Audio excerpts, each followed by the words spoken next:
It was a chilly morning in Alexandria, Virginia, when Officer Derek Mitchell began his shift. The town was just beginning to wake up, and a golden hue bathed the quiet streets. Derek had been on the force for nearly 12 years, known for his no-nonsense demeanor and a string of commendations.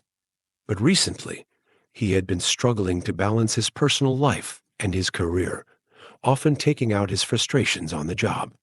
His wife had moved out 3 months ago, taking their young son with her, leaving Derek alone in their suburban home.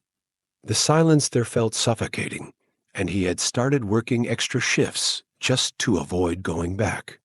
This particular morning, a sleek black limousine cruised past him at what appeared to be well above the speed limit. Without hesitation, Derek turned on his siren and pulled the car over. The limousine glided to a stop, and Derek stepped out of his patrol car, his boots crunching on the frosty ground. He adjusted his belt and straightened his posture, adopting the authoritative stance he often used to mask his insecurities. As Derek approached the driver's side, he noticed the tinted windows and a faint, suspicious movement inside the car. He tapped on the window, which slowly slid down to reveal a man in his late 50s with sharp features and a polished appearance. "Good morning, officer. Is there a problem?" the driver asked politely. "License and registration," Derek demanded, ignoring the question. His tone was sharp, his eyes narrowing as he scanned the vehicle. The driver, whose name tag identified him as Robert, complied without hesitation. His movements were deliberate, almost practiced, as though he had done this many times before. "You were speeding," Derek said curtly. "I don't believe so, sir," Robert responded calmly, maintaining a respectful demeanor. But his composed manner seemed to irritate Derek further. "Step out of the vehicle," Derek ordered. Noticing another subtle movement in the back seat, Robert hesitated, but did as instructed. As Derek questioned him, his suspicion only grew. He glanced at the heavily tinted windows again. "What's in the back seat?" Derek asked, his hand now resting on his holster. Robert's hesitation was brief but noticeable. "Just a passenger, sir. Open the back door," Derek said firmly. Robert began to protest, but Derek cut him off. "Now." The driver reluctantly opened the back door, and Derek's stern expression faltered as the passenger stepped out. Standing before him was Donald J. Trump, the former President of the United States, dressed in a crisp suit with his trademark red tie.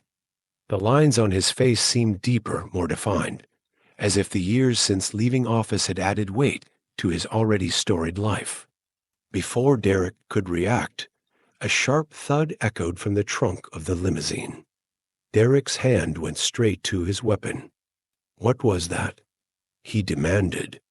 Trump's expression shifted slightly, though he maintained his composure. "Relax, officer," he said. "It's probably just some golf equipment shifting around." "Pop the trunk," Derek ordered, his voice steady but firm. Robert glanced nervously at Trump, who nodded almost imperceptibly. The trunk opened with a soft click, revealing several golf bags. Derek inspected them briefly, but found nothing suspicious.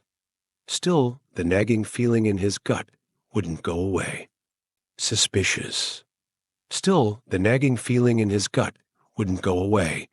This gentleman was driving perfectly within the speed limit, Trump said, his voice measured but firm. "So I'm curious why you felt the need to pull us over," Derek stammered, his confidence evaporating. I thought he was speeding, sir." Trump's expression remained neutral, but his gaze was piercing. "Thought or assumed?" he asked pointedly. Before Derek could answer, another sound, this time louder and unmistakably metallic, came from inside the car. Derek stepped back, drawing his weapon. "Both of you, step away from the vehicle," he barked. Trump raised an eyebrow but complied, stepping back with his hands raised slightly. Robert did the same, his face pale. Derek approached the car cautiously, his heart pounding. He peered inside and saw a loose metal rod rolling on the floor of the back seat. Letting out a shaky breath, he holstered his weapon. "It's clear," he muttered, though his nerves were far from settled. The exchange had drawn the attention of passersby, who began to slow down, their phones aimed at the unfolding scene.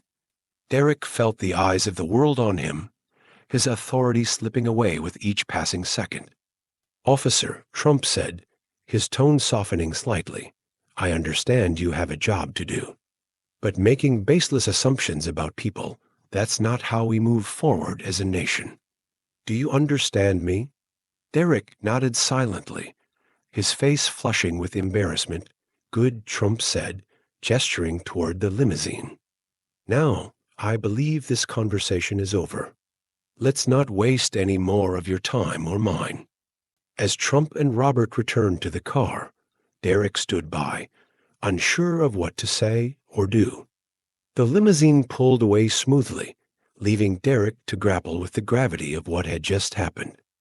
Within hours, the incident was trending across social media. The video, captured by a bystander, showed Trump calmly addressing the officer, his words resonating with millions. Commentators praised Trump's poise and his emphasis on accountability, while others criticized the officer for his apparent misuse of authority. Back at the station, Derek's commanding officer summoned him into the office. The chief's expression was unreadable as he slid a tablet across the desk, playing the now viral video. "Do you have anything to say for yourself?" the chief asked, his tone flat. Derek shook his head, knowing there was no excuse that could undo the damage. "Consider this a learning experience," the chief said, "but you'll be on desk duty until further notice. And Derek, I suggest you think long and hard about how you approach your job moving forward." Meanwhile, Trump addressed the incident during a press conference the next day. "Look, I don't hold grudges," he said. "But this isn't just about me. It's about how we treat one another. Respect and accountability go both ways, and that's what makes this country great." The story ended with Derek reflecting on his actions, determined to rebuild his reputation.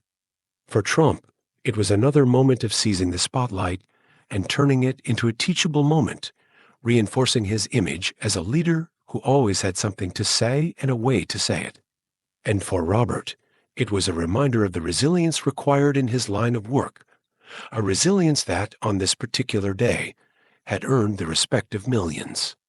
If you enjoyed this story, don't forget to like the video and share it with your friends. Subscribe to our channel and hit the notification bell for more captivating stories. Have a great day, and thank you for watching.